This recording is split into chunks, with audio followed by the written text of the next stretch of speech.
Um, Thank you very much for giving me this opportunity to have an audience or have this put onto the camera so that if tomorrow Douglas is not here, you will be able to refer. He was here. And I want to leave this for my friends, family, and to the world to come. I once lived in this world, and I pray and I work to live in the world to come. That is when Jesus comes to take us. I want to be one of them, and I want you to be one of them. So where do I start? It could be, say, the documentary, the story of my life. I don't know where to start from, but I want to say life is a roller coaster. You can define life the way you want. I found life to be a roller coaster where you climb and go all the way, and then you have to, you know what I'm saying? So, me, I would say it's been God. Many people say it's been my mother, it's been my father, it's been my grandmother. I'm proudly saying this with boldness and confidence. It's been all about God. Since my childhood, I'm a son of Miss and Mr. and Miss Nkalubo Henry, Grace, Sarah, Najika, from Mitiana, Uganda, and the father from Osabala. Osabala is where my father comes from, and I was born with an infinite. I'm humbled to say I have been raised in a God-fearing manner. I have been raised by the grace of God. I was abandoned by my mother at the age of 3, between 3 to 4, because I had, how you call them, boils or wounds. Those chicken pox was all over my skin, in my hair. I have curly hair, so I had all the small chicken pox in my head, and I was that irritating child or son. And you know those kids in Africa, I want you to portray a picture, that boy with wounds and fries are coming, and it's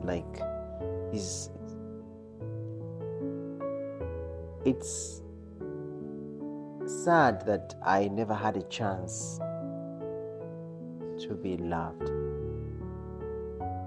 I never had a chance to experience mother's love.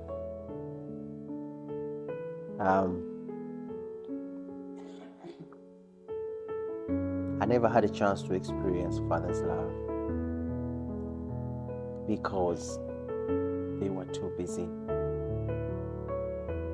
My father was a very handsome guy. These are words from my grandmother. Your father was very handsome. All women, I'm sorry, may his soul rest in peace. I'm sorry to say this, but he used to walk very proudly. He used to walk with confidence.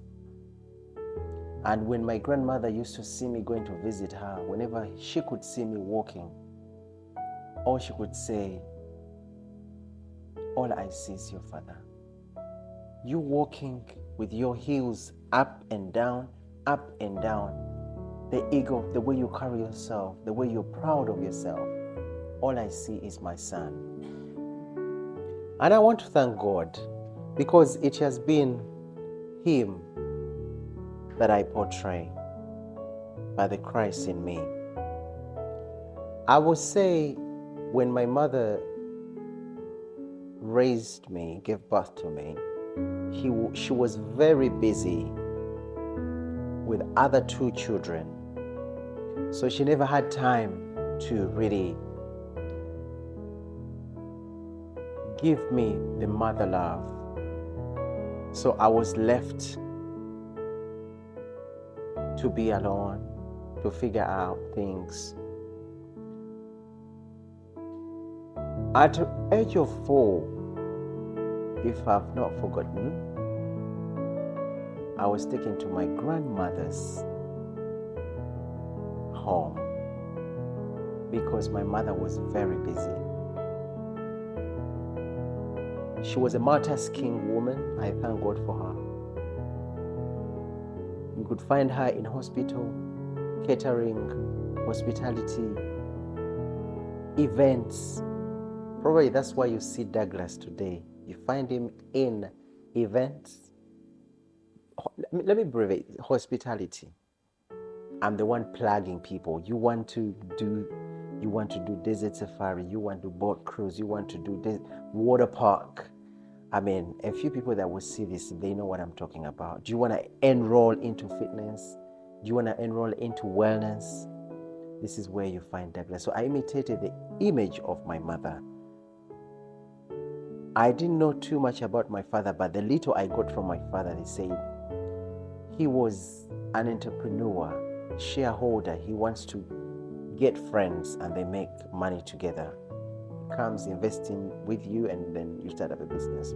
And I've also found this because I've always loved collaborating with people. And my mother abandoning me to not have time for me and leave me with my grandmother in Busavala, Uganda. That's where Angel Gabriel found me. I would say Angel Gabriel, because this is when I was picked up by an organization called ADRA. I was at my grandmother's home on the side of my father. We were in the garden, plowing food and taking care of animals. A group of, there were 3 people. You say missionaries. They came and found us in the garden with my grandmother and said, "Hello, how are you?" Like, that life in the countryside, or you call it village. Back home we call it village. Say, "We're fine." They say, "So who is this?" They asked my grandmother, "Who is this boy with you?" He said, "He's my grandson." "Why is he not? People are going to school. Why are you here with him?" He said, "No, he's okay. We don't have money to take him to school." And that's when a heaven-sent organization called ADRA under L'Esperance Children's Aid picked me up and took me. They started taking care of me financially, emotionally, as most especially spiritually. So I found myself very, very grounded, happy in Seventh-day Adventist home called ADRA under the organization called L'Esperance. We could plow plants, take care of animals. You take care of yourself. In that organization, they give you a dormitory where you have your bed and there's another one down. So I used to stay up and I didn't want anyone to touch my plate, my cup, my clothes. And by that time we didn't have shoes. And the school was just a few meters away. So we could wake up early morning,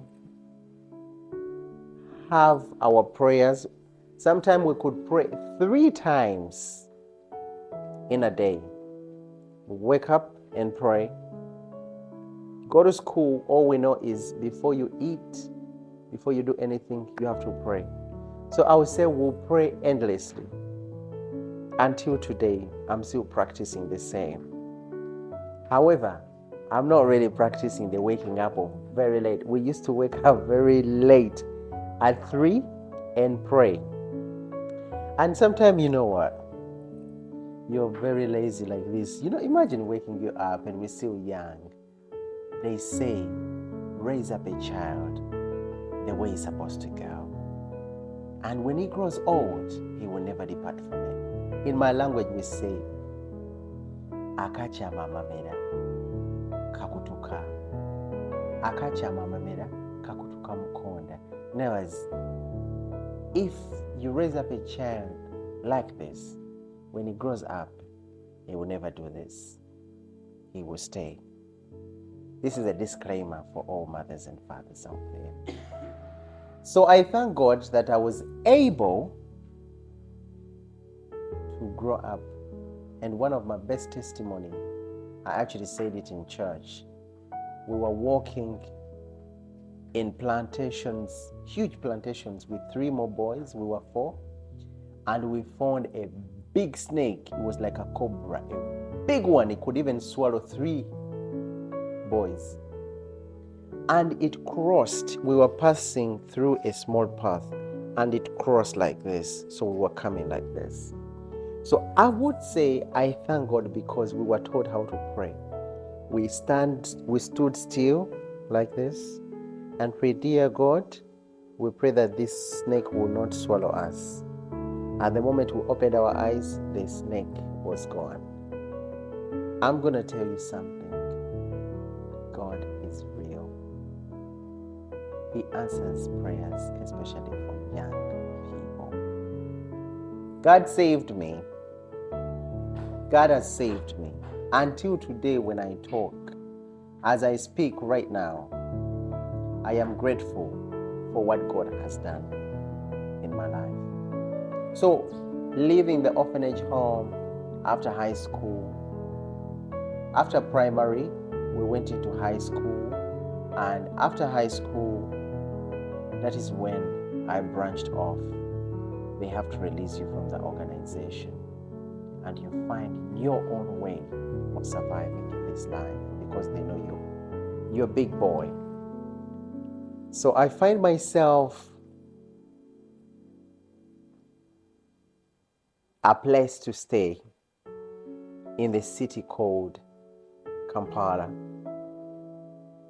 Actually, before I went to find my place to stay, I started looking for my roots. I started looking for where I belong. I started looking for my relatives. Maybe something I forgot to tell you is when I was in the organization, when they knew that now I was a bigger boy, these people started looking for me. What a shame. They abandoned me. Now they started looking for me.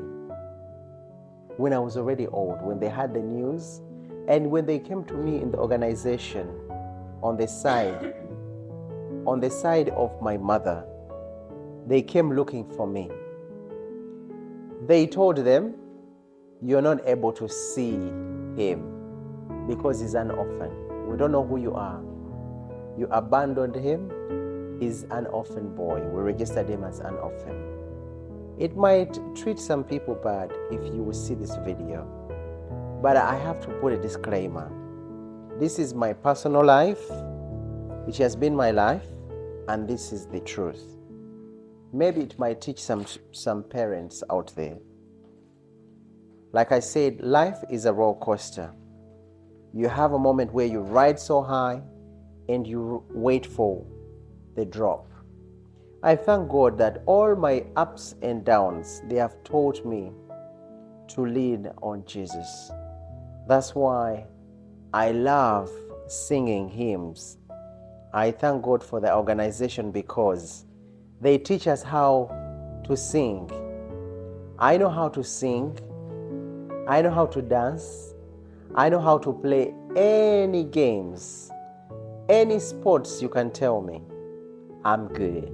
You just have to tell me this is how it goes. Before you know, I'm good to go.